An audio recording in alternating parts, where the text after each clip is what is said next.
Hi everyone, this is Napik Kaur, your host, guide and mentor on this channel, and welcome you all on my channel IELTS at Home. Today we are going to review 27th June IELTS exam. बहुत सारे candidates ने ये exam दिया है 27 जून को, और ये basically 3 states में कंडक्ट हुआ है, केरला, कर्नाटका एंड गुजरात. वहाँ पर बहुत सारे चेंजेस जो देखने को मिले हैं ड्यू टू कोविड-19. बहुत सारे प्रिकॉशंस लिए जा रहे हैं एग्ज़ामिनेशन हॉल में. वो हम आज डिस्कस करने वाले हैं. सबसे पहले आपको बता दें कि सैनिटाइज़र वहाँ पर दिया जा रहा है बच्चों को, ताकि वो अपने हाथों को डिसइंफेक्ट कर सकें.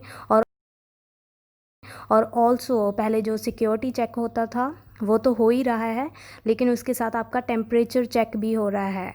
वो थर्मल स्क्रीनिंग की जा रही है ताकि वो पता लगा सकें कि आपका टेम्परेचर ओके है. आई मीन आपको कोई फ़ीवर वगैरह तो नहीं है, कोविड-19 के सिम्टम तो नहीं हैं.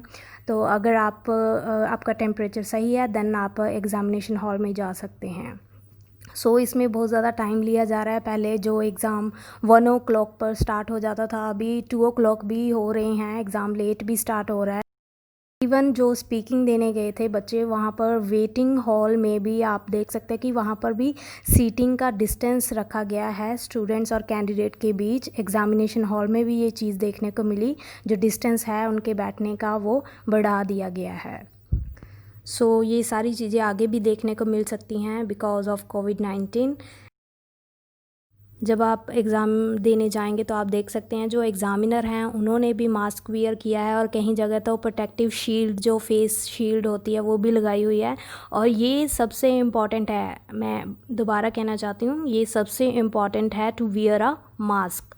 बिकॉज़ अगर किसी कैंडिडेट ने मास्क नहीं वियर किया तो उसकी एंट्री नहीं की जाएगी एग्ज़ामिनेशन हॉल में. It's really compulsory today. आपका मास्क वियर करना बहुत ज़्यादा ज़रूरी हो गया है, और वो आपको मास्क प्रोवाइड नहीं करेंगे. आपको अपना मास्क खुद ही अरेंज करना होगा, आपको पहले से ही लेके जाना होगा. वो आपको मास्क प्रोवाइड नहीं करेंगे, चाहे वो आपसे बहुत ज़्यादा फ़ीस ले रहे हैं. Still they will provide you stationery in the case of IDP, और they will not provide you any mask. And in British Council they are providing stationery when you ask them. It's better to have your own stationery. और इसके बाद वो आपसे जो एक form भी sign करवाते हैं जिसके ऊपर इंस्ट्रक्शंस लिखी हुई हैं, और उस पर डिक्लेरेशन देना पड़ेगा आपको कि आपका कोई ट्रैवल हिस्ट्री नहीं है ऐसी जहाँ पर कोविड-19 है सबसे ज़्यादा, और यहाँ आपको कोविड-19 पहले नहीं हुआ था. तो ये सारी चीज़ें होंगी, इसके बारे में भी आपसे साइन करवाया जाएगा कि आपकी हेल्थ बिल्कुल ठीक है.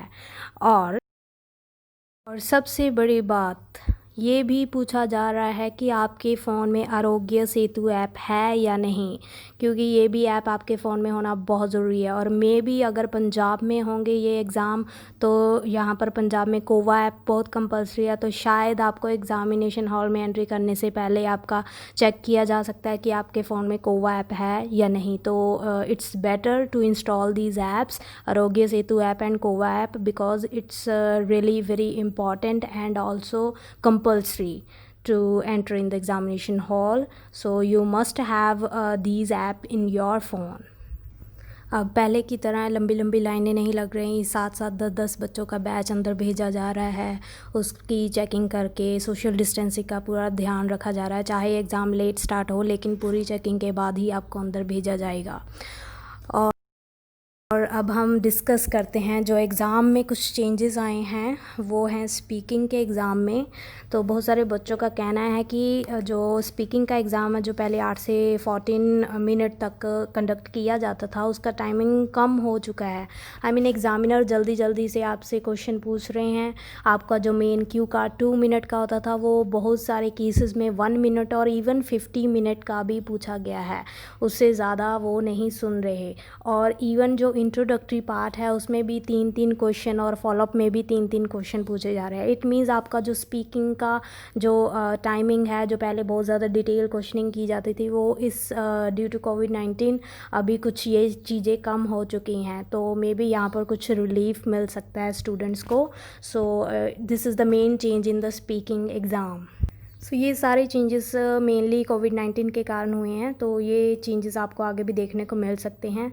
अभी तक तो यही अपडेट है, लेकिन और भी कुछ अपडेट मिलेगा then I will make some videos on that. Thank you all of you for watching my video. Stay tuned for more updates on IELTS exam, and like and share my video, and don't forget to subscribe my channel if you haven't subscribed it yet. So thank you.